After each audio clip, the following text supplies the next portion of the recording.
السلام علیکم ورحمۃ اللہ وبرکاتہ۔ نحمدہ و نصلی علی رسول الکریم، اما بعد، اعوذ باللہ السمیع العلیم من الشیطان الرجیم، بسم اللہ الرحمن الرحیم۔ رب اشرح لی صدری ویسر لی امری واحلل عقدۃ من لسانی یفقہوا قولی۔ بھائی کافی ادھر آ جائے، جگہ کھلی ہے، ذرا دیکھن سے ذرا سننے سے آسانی ہو جائے گی، باقی جس طرح سہولت ہے اس طرح بیٹھ جائے۔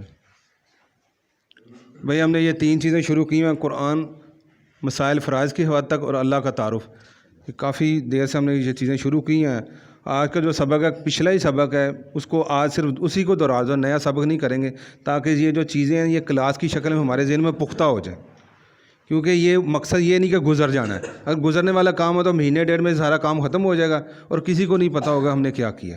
مقصد اس کو بار بار دہرانے کا، یہ بنیادی چیزیں ہیں، یہ ہمارے دین اسلام کی یہ بنیاد ہے، اسی پر آگے چل کے ہم نے انشاءاللہ اور بہتری لانی ہے۔ تو جو پچھلا سبق تھا، یہ اگر کوئی بھائی دہرا سکتا ہے تو یہ سبق کو کوئی خوشی سے دہرا دے۔ غلطی ہوگی تو اصلاح ہوگی، اور غلطی نہیں ہوگی تو اصلاح۔ یہ پہلے کیا، یہ ہے کیا زال ہے، اس کا نقطہ مٹا ہوا ہے جی، یہ لفظ کیا حرف، ہاں زال، اچھا یہ کیسے پڑھنا؟ اچھا آگے، اچھا اب یہ دیکھیں، یہ اذا ذالکا الذی الذین کو فرق کوئی محسوس ہے؟ اب میں پڑھتا ہوں اذا، ہم پڑھتے ہیں اذا، یہ ذال، ہم پڑھتے ہیں زال، ذال زال، یہ فرق رکھنا ہے۔ یہ ہے اذا، یہ ذالکا الذی الذین، یہ جو حروف ہیں، یہ الفاظ جو ہیں قرآن میں اتنے بار بار دہرائے گئے ہیں، الذی الذین، ذالکا بھی، یہ چاروں ہی تقریباً اتنی بار بار دہرائے گئے ہیں، میرے خیال میں اس کی تعداد شاید گننا مشکل ہو جائے۔ انہی کو ہم نے درست کرنا ہے۔ یہ بنیادی ہمارے قرآن کی جو اوپر سے ناظرہ ہے درست کرنا ہے نا، یہ ہماری بنیادی غلطی ہیں۔ اذا ذالکا الذی الذین، ذال کرنا ہے، ذال، ٹھیک ہے جی، ہاں جی۔ دوسرا ہم نے عرب پیچھے تو پڑھا تھا، یہ کوئی بھائی بتا سکتا ہے کوئی اور؟ وہ بچہ ماشاءاللہ ادھر پڑھا، کدھر گیا ہے وہ؟ نظر نہیں آ رہا، نہیں نظر آ رہا، چلے کوئی اور یہ کو بتا دے، زبر زیر پیش کے ساتھ پڑھ کے بتا دے۔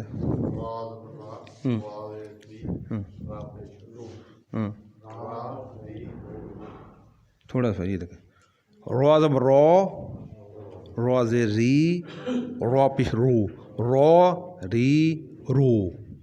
اب یہ قرآن کے الفاظ، یہ سورۃ الفاتحہ ابھی ہم نے پڑھی ہے یا سنی ہے، تو یہ دیکھیں گے غلطی ہماری کی۔ یہ ہم پڑھتے ہیں الحمدللہ، ہم پڑھتے ہیں رب العالمین، رب العالمین، یہ رب العالمین، رب العالمین، رو، ہم پڑھتے ہیں رب العالمین، یہ ہماری رو ہے۔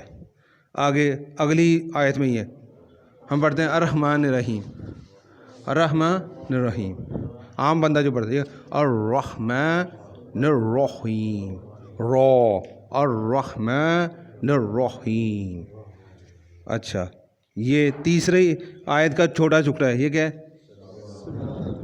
صراط الذین۔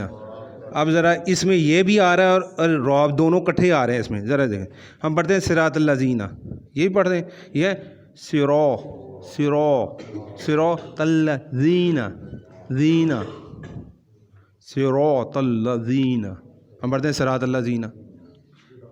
یہ خود میں آپ کو تجویدی کوئی بھی نہیں بتا رہا، ایک بھی آپ کو میں اشارتاً بھی نہیں بتا رہا، یہ میں وہ چیزیں صرف بتا رہا ہوں جس کا عام بندے کو سمجھ آ جائے، فہم آ جائے، اور وہ بس اتنا قرآن تو پڑھ لے گا جو بنیادی غلطیاں وہ دور ہو جائیں۔ ہم پڑھتے ہیں صراط الذین، یہ صراط الذین، زین، یہ ذال، زین۔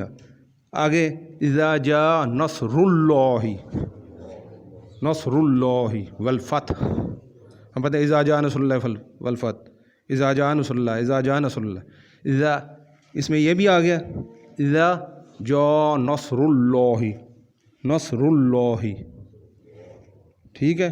اور تیسرا اب ساریہم، اب یہ را کو پر نہیں پڑھنا، اب ساریہم، ہاں اس کو پڑھنا ہے، یہ اس میں ری جو ہے نا، راز ری جو ہے نا، اس کو نرمی سے پڑھنا، رو ری